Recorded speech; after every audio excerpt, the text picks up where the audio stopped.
her looks good. Hi everyone, we're back with our next book review, Blood and Honey by Shelby Mahurin. I'm glad you took that one because I was like, I can't always talk. These people know that we screw things up.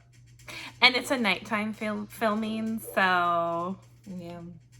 Ooh, let's see how we do it this way. We mess up at night. We've come to that conclusion of all day working and Anyways, we're here for Blood and Honey. Loved Serpent and Dove.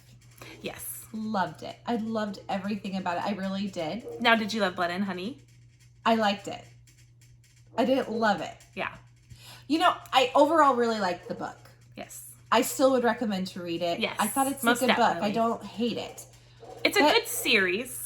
There were some frustrating parts. Now, okay, I'm going to just remind you all, Sarah is fresh off of this book where I have read it a while ago. So there's some things that, like, I can't remember everything. Like, she was bringing up something and I said, oh, can you remind me what was said or what was, you know, but I have a couple complaints. Mm-hmm. But there were scenes I really liked. I really loved. And then there was really frustrating parts. There was boring parts. And I was shocked because the first one, like, was so good. She nailed it. It was like that first one, we talked about this in the first video. Yeah. Where it was them falling in love. And there was like this, I don't know, this angst and like this good boy, this, you know, kind of on the wild side girl. And they were coming together, learning to love each other. They were together all the time. Mm-hmm. And then we go to this book. Now, you said you read that. Some people said it's like a filler book. Yeah, so I kind of went after because I was kind of on the fence with it. Yeah, right? Because Serpent and Dove is just so good. Yes, and I actually think the writer is pretty good at her writing. It kept me interested. But there were some parts for me, and I'll explain what I read too, is there was just a lot of boring parts. And like she said, there was a lot of fun and, you know. In the first book. Or in this one. No, in this one. Yes, there are some good parts. That's what I'm talking about. Yes. And you fall in love with characters more.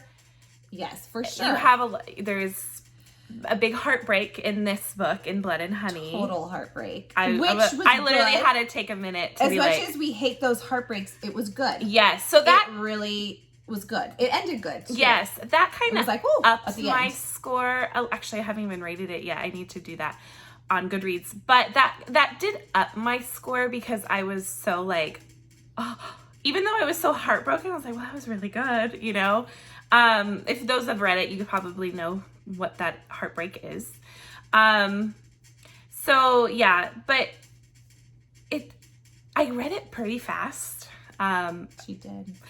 But yeah, it was a little hard. Sometimes I did tell her, I was like, what did I just read? I know. It was just, too. There was like some parts. So I went on to some reviews for this book only.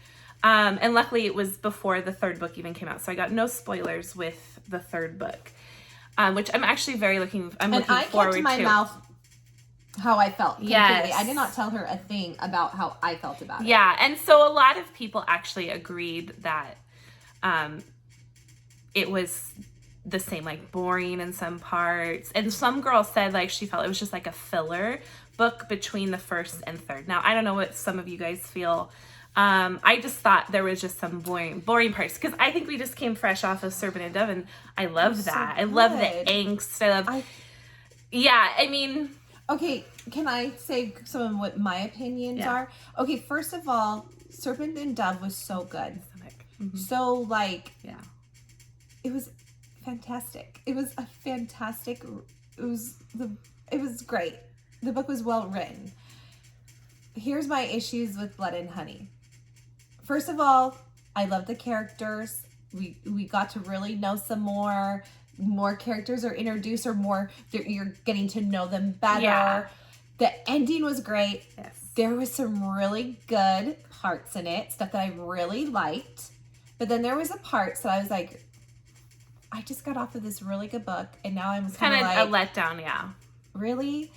And it's not that I hated it, but here's my things. First of all, I feel like there was too much, I have to say this without saying it, negativity to the point of when something is figured out, the one person is upset about it. Yes. I get it. It's a big life change, this and that. But it was continuous. It never ended. It was like, okay, I got that. As a reader, I totally get that you're upset. But there was never like the forgiveness and stuff. And don't get me wrong, I know it's not so easy to always be forgiving, but it was almost like too much for me. It was like, okay, let's move on. I want to see a little more. I mean, I feel like too, like I felt like there was, in what you're talking about, there was some character development kind of towards the end. For sure. But I agree. It took so long to That's get there. That's the problem I had. It almost made it boring. Like, yeah. I was like, okay, I totally get this. You could have made it be well known and maybe like sped it up. Like, you know how books all of a sudden will jump? Like, you could have jumped at least. It was the same repetitive stuff that I was kind of like, okay, I get it. Yeah. Someone's upset. I understand. Then my other gripe was there was too much time spent apart with the main characters that I didn't like that. I'm not a big fan of that either. It was like but for a little bit, okay. I was fine with that too. Like that happens in books. I'm totally fine. But it was like the whole book, there's all this animosity and then there's all this separation that I was getting a little bored. Yeah. I was getting a little like, okay, we spent one book with characters together all the time. And then to this one, I was just, I don't know. But then when people were together, it was good. Yeah. I liked it. There's a good scene. We talked about the scene I was talking about. I can't tell you, where I loved the scene, the ending. I loved it. So for sure, I was torn. I didn't hate the book. No, I we still recommend to read it because I really liked the first book, and I don't hate this book. No, and it picks up right after the first book. Yeah, it's continuous. Yeah, so I really like that. So, obviously they're on the run now. So, I mean, that's not any spoiler unless you've read the first one. It's not that big. Other way, yeah. So, it's just, all this type of stuff. So, yeah. I wanted to love it because I love the cover. Oh my God, this is the I really love it. It's my favorite cover that they had. But I mean, yeah, it was a little disappointing. But I don't want to say it was so disappointing that I couldn't read it and then I hated it. I didn't hate it. But when you come off such a good book to this book, it was a little like... Yeah. So the ending and the one heartbreak scene for me really upped my score. It was good. So I am excited to get to the third book, which I will be starting tonight. I am excited for that. So I'm hoping it doesn't disappoint me. Here we just say this. Don't hold your hopes too high on this book. Okay. No, I'm talking about this. I thought we're in this review. We're not in the third guys. book. We're in the Blood and Honey review. I forget she's sometimes talking to you guys. Okay, so you read Serpent Dove. If you loved it like we did, you will probably have a little bit like, but I think it's worth it to power through. I really do. I think it sets up nicely for the next book. And I think it's overall good with some annoying parts and frustrating parts and a little boring. But if you can do that, I don't know. I still think it was good enough. I still liked it. I liked it. Yeah. Serpent Dove, I loved it. I've read way worse books. I liked it. Yeah. I've read way worse books. The Queen's Assassin. What was the one I read that I would understand? The 3 Dark Crowns or something? Yeah. Anyways, but this book is we still recommend it. I'm going to go and kind of figure out what I'm going to give it on Goodreads. So I haven't quite decided, but I think I went back and I changed my score because I think when I first read it, the ending saved this book so much. I loved it so much. The heartbreak in it, I fell in love with as much as I was mad about it. It was good that I upped my score. I think I even put it like a 5 because I liked it. And then I was, sometimes when I go back, I'm like, why would I rate that? So I did drop it. It's not worth a 5 at all. But I do think the ending definitely makes up for a lot of it. Yeah. I think you'd be happy, actually.